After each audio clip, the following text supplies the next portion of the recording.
আসসালামু আলাইকুম। তোমরা যারা ঢাকা সেন্ট্রাল ইউনিভার্সিটিতে ভর্তি পরীক্ষা দিবা, ইতিমধ্যে তোমাদের প্রিপারেশন নেওয়া মোটামুটি শেষ।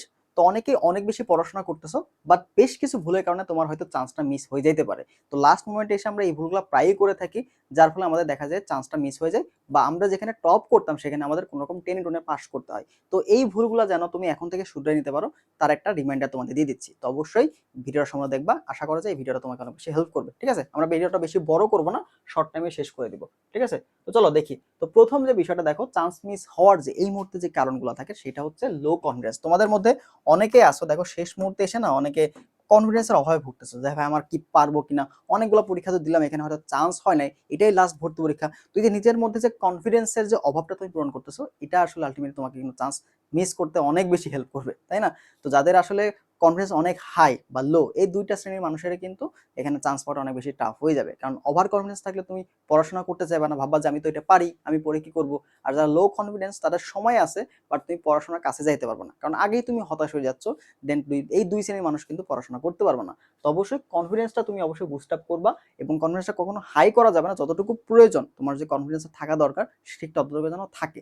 লো কনফিডেন্স থাকলে কিন্তু ভাই তুমি পরীক্ষার হলে গিয়েই প্যানিক হয়ে যাবা, নার্ভাস হয়ে যাবা। তো এটার জন্য কি করা দরকার, এটার জন্য তোমার পর্যাপ্ত প্র্যাকটিস যদি তুমি করে যাও, তোমার যদি প্র্যাকটিস করে থাকো, প্র্যাকটিস করে তোমার যদি নিজের মধ্যে প্রশ্ন সলভের ক্যাপাবিলিটি বৃদ্ধি পায়, তখন তুমি কিন্তু কনফিডেন্ট হয়ে যাবা। কারণ দেখো, তোমার প্রিপারেশন ভালো থাকলে তুমি এমনিতেই কনফিডেন্ট হবা। যার ফলে তুমি কি করো, এখন ভালো মতো রিভিশনগুলো দাও। পড়াশোনা যত গ্যাপ আছে, যদি কোনো চ্যাপ্টার প্রবলেম থেকে থাকে, কোনো টপিকে প্রবলেম থেকে থাকে, সেটা তুমি ক্লিয়ার করো। দেখবে যে অটোমেটিক তোমার কিন্তু কনফিডেন্সটা হাই হয়ে যাবে। তো প্রিপারেশন যত ভালো হবে, কনফিডেন্স কিন্তু তত বেশি ভালো হবে, কারণ তুমি জানোই যে তোমার প্রিপারেশন নেওয়াটা কমপ্লিট, প্রশ্ন যেখান থেকে আসুক তুমি কিন্তু পারবা।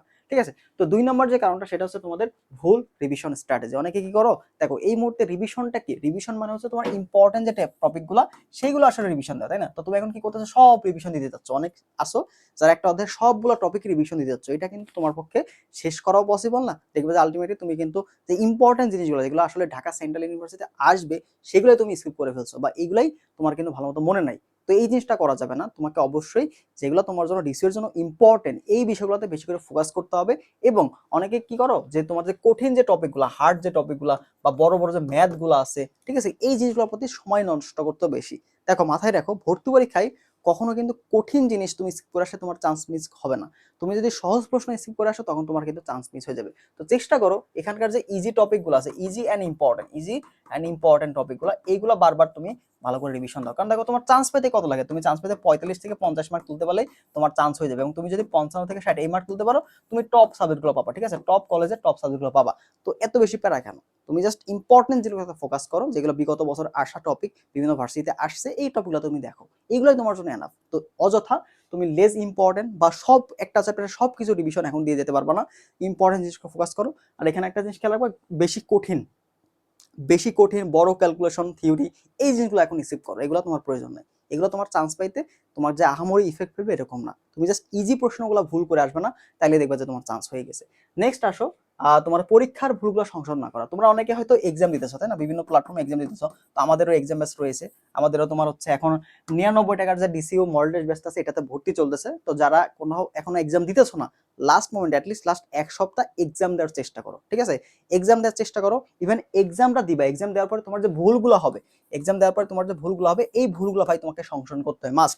একটা টপিকে তোমার ভুল হইলো, তার মানে তুমি ওই টপিকটা তুমি জানো না, তোমার গ্যাপ আছে, তুমি কি করবা, ওই টপিকটার তুমি সংশোধন করে নিবা। ওই টপিকটা আসলে কিভাবে অ্যান্সার করা যায়, এটা তুমি দেখবা। দেখো, মেইন পরীক্ষায় তোমার কোন ভুলগুলো হইতে পারে, এটা তুমি কিন্তু এখন এক্সাম দিয়ে বুঝতে পারবা। আর তুমি যদি এক্সাম না দিয়ে পরীক্ষার হলে যাও, তাহলে আলটিমেটলি তো ভুল করে আসলাই। ঠিক আছে, দেখা গেল এখানে তুমি একটা পরীক্ষা দিলা, একটা মডেল টেস্ট তুমি দিলা, ওইখানে যে ভুলটা করতা, এই ভুলটা তোমার মেইন এক্সামও হইতো। বাট তুমি যদি এই ভুলটা সংশোধন করে যাও, এই সেম ভুল তোমার কিন্তু আর কোথাও হবে না। এটা তোমার কিন্তু একটা প্লাস পয়েন্ট। সো অবশ্যই এক্সামটা দাও, যে যেখানে আসো বা যেই প্ল্যাটফর্মে তুমি আসো, সেখানের এক্সামগুলো দাও। আর যদি কোথাও এক্সামে ভর্তি না হয়ে থাকো, তাহলে আমাদের 99 টাকা এক্সাম সাথে ভর্তি হতে পারো। কারণ এখানে আমরা তোমাদের সাবজেক্ট ফাইনাল এক্সামগুলো আজকে শেষ হয়ে যাবে, এগুলো দিতে পারবা। পাশাপাশি মডেল টেস্টগুলো তুমি পাবা, 5টা 10টা মডেল টেস্ট কিন্তু পাবা, অনলাইনে বা অফলাইন। অফলাইন বলতে তুমি হচ্ছে ওএমআর এক্সাম দিতে পারো। ঠিক আছে, আমরা তোমাদের ওএমআর দিয়ে দিব। ওই ওএমআর এ তুমি পড়া পূরণ করে ওয়েবসাইটে স্ক্যান করে এক্সাম দিতে পারবা ইজিলি, বাসায় বসে অফলাইন এক্সাম, যেটা তোমাকে আরো বেশি ইফেক্টিভ করবে। ঠিক আছে, তো এই 99 টাকা প্যাকেজে তুমি কিন্তু পাচ্ছ। এছাড়া প্রশ্ন ব্যাংক সলভ ক্লাসগুলো তুমি পাচ্ছ, প্রশ্ন ব্যাংক সলভ ক্লাসও পাচ্ছ, প্রশ্ন ব্যাংকের পিডিএফ পাচ্ছ, টপিক অ্যানালাইসিস গুলো পাচ্ছ। যে বললাম না ইম্পর্টেন্ট টপিকগুলো পড়বা, এখন তো বললাম যে ইম্পর্টেন্ট টপিকগুলো পড়বা। ওইগুলো কোনগুলো, যেগুলো বিগত বছর আসছে, এই টপিকগুলো তো ইম্পর্টেন্ট, তো ওগুলোর পিডিএফও কিন্তু আমরা দিয়ে দিচ্ছি এই যে। তো যারা ভর্তি হবা কমেন্ট বক্সে লিঙ্ক দেওয়া থাকবে, সেখানে দেখে নিও। তো এই কাজটা করো, পরীক্ষার ভুলগুলো অবশ্যই মাস্ট সংশোধন করবা, কারণ এই ভুলগুলো এখন তোমার কিন্তু যা ভুল করতেছো এই ভুলগুলো তুমি কিন্তু মেইন এক্সামেও করতা। তো এটাকে তোমার আগে থেকে আইডেন্টিফাই করতে হবে যে আমি আসলে কোথায় কোথায় ভুল করতে পারি, এটা খেয়াল রাখবা, ঠিক আছে? তো এটা অনেকে করো না, যার ফলে পরীক্ষা হলে গিয়ে ধরা খেয়ে যাও। তোমার ভালো প্রিপারেশন আছে বাট তুমি বুঝতেছো না আসলে কোথায় তুমি ভুল করবা, এক্সাম দিতেছো না, এটা ভাই তোমাকে অনেক অনেক বেশি কিন্তু খাটাবে। দেখবা যে এই ভুলগুলো তোমরা বিগত পরীক্ষায় করছো, নেক্সট পরীক্ষা লাস্ট পরীক্ষা এখানেও তুমি এই সেম ভুলটাই করবা। তো এটা করো না, অ্যাটলিস্ট কিছু এক্সাম দিয়ে যাও, মডেল টেস্টগুলো দিয়ে যাও, ঠিক আছে? টাইম ম্যানেজমেন্ট, এটা কিন্তু আরেকটা গুরুত্বপূর্ণ। টাইম ম্যানেজমেন্ট যারা টপ করার চিন্তা ভাবনা করতেছো, যারা একটা ভালো সাবজেক্ট পাওয়ার চিন্তা ভাবনা, তারা এই টাইম ম্যানেজমেন্টটা মাথায় রাখবা। টাইম ম্যানেজমেন্ট এবং নেগেটিভ মার্কিং, ঠিক আছে? নেগেটিভ মার্কিং, তো এই দুইটা কন্ট্রোল করবা কিভাবে? তোমাকে তো এক্সাম দিতে হবে, এক্সাম না দিলে তুমি তো এটা কন্ট্রোল করতে পারবে না। তুমি পরীক্ষার হলে গিয়ে তুমি কন্ট্রোল করবা, ওটা তো সম্ভব না। আগে থেকে তোমাকে প্র্যাকটিস করে যাইতে হবে, আগে থেকে তোমার মাইন্ডসেট ওরকম করে যাইতে হবে, তাহলে না তুমি ওখানে পারবা। তো এই জিনিসটা করবা, টাইম ম্যানেজমেন্টটা তুমি কিভাবে অল্প সময়ের মধ্যে বেশি প্রশ্ন দাগাতে পারো এবং নেগেটিভ যেন কম আসে সেটা খেয়াল রাখতে পারো। দেখো পরীক্ষায় কিন্তু প্রত্যেকটা ভুলের জন্য 0.25 করে কাটা যাবে, বুঝতে পারতেছো? তোমার একটা সঠিকের থেকে 0.25 কাটা যাবে, 4টা ভুল করে ফেললে তোমার কিন্তু 1 মার্ক কাটা। তো এমন না যে তুমি 100টা দাগে আসলা তোমার চান্স হয়ে গেল, এরকম কিন্তু না। তো মাথায় রাখবা এখানে কিন্তু নেগেটিভ মার্কিং আছে। সো অবশ্যই যেগুলো তুমি পারো, যেগুলো তোমার সঠিক উত্তর হয় সেটাই তুমি দাগে আসবা, তাছাড়া কিন্তু তুমি অনেক বড় একটা ধরা খেয়ে যাবা, ঠিক আছে? তো এই ভুলগুলো এই মুহূর্তে তুমি সংশোধন করার চেষ্টা করবা। লাস্ট কয়েকদিন তুমি এগুলো প্র্যাকটিস করো, ইম্পর্টেন্ট জিনিসগুলোতে বেশি করে ফোকাস দাও, বড় ম্যাথ বা কঠিন ম্যাথ এগুলোতে মাথায় রাখো না। আর কনফিডেন্সটা ভাই একটু ধরে রাখো, ইনশাল্লাহ আমি পারবো, আমাকে দিয়ে হবে, আমি চেষ্টা করে যাচ্ছি, আমি চেষ্টা করে যাই, আমার সর্বোচ্চ ইফোর্টটা আমি লাস্ট কয়েকদিন দিয়ে যাই, ইনশাল্লাহ বাকিটা আল্লাহ ভরসা। এইরকম একটা চিন্তা ভাবনা করো, পজিটিভ মাইন্ডসেট নিয়ে আসো, ঠিক আছে? আর নামাজ কালাম পড়ো, যারা অন্য ধর্মে তারা এগুলো প্রার্থনা করো, তো এই বিষয়গুলোতে একটু ফোকাস রাখো, ঠিক আছে? নিজের মনকে বোঝাবা, নিজের প্রতি বিশ্বাস রাখতে হবে শেষ মুহূর্তে, কনফিডেন্সটা অনেক বেশি তোমাকে কাজে দিবে।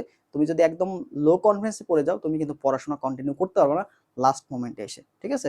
তো এই কাজগুলো অ্যাটলিস্ট করো, তাহলে দেখা যাবে পরীক্ষার আগেও তোমার মোটামুটি একটা ভালো প্রিপারেশন হয়ে যাবে, একটা রিভিশন হয়ে যাবে, দেন পরীক্ষার হলে গিয়ে তুমি এই ভুলগুলা, তো পরীক্ষার হলে তো অবশ্যই আমরা প্যানিক থাকবো, বাট প্যানিকের যে মাত্রাটা সেটা অনেকটাই কম হবে। হ্যাঁ, আর যত পারো এক্সামগুলো দিয়ে যাও, আর আমাদের এক্সামগুলো তুমি অনলাইন প্লাস অফলাইন দুইটা দিতে পারবা, তো ওএমআর দিতে পারবা, এটা ওএমআরটা প্রিন্ট করে নিয়ে আসবে, ঠিক আছে? পিডিএফ দেওয়া থাকবে, প্রিন্ট করে নিয়ে এসে তুমি এক্সামগুলো দিবা, দিয়ে আবার স্ক্যান করলে তুমি ওখান থেকে কিন্তু কয়টা ভুল হচ্ছে, কত মার্ক পাইছো সেগুলো সুন্দর মতো দিতে পারো, ব্যাখ্যা সহজ চলে আসবে। তো এটা তোমাকে লাস্ট মোমেন্টে অনেক বেশি হেল্প করবে, ঠিক আছে? এক্সামগুলো দাও, আর যে ভুলগুলো করতেছো না ওই ভুলগুলো ঠিক করো। এই দুইটা কাজ এখন করতে থাকো, রিভিশন এবং এক্সাম। আর এক্সামে যে ভুলগুলো করতেছো ওগুলো বারবার রিভিশন দাও, ঠিক আছে? তো এইভাবে চলতে থাকো। তো আর যদি কোনো কিছু জিজ্ঞাসা থাকে টিসিও নিয়ে, সেটা কমেন্ট করতে পারো, আমরা আর ভিডিওটা বড় করবো না। আর এক্সাম ডিটেলস আমি কমেন্ট বক্সে দিয়ে দেবো, সেখান থেকে তুমি চাইলে এনরোল করে নিতে পারো। ওকে, ভালো থাকো সবাই, আল্লাহ হাফেজ।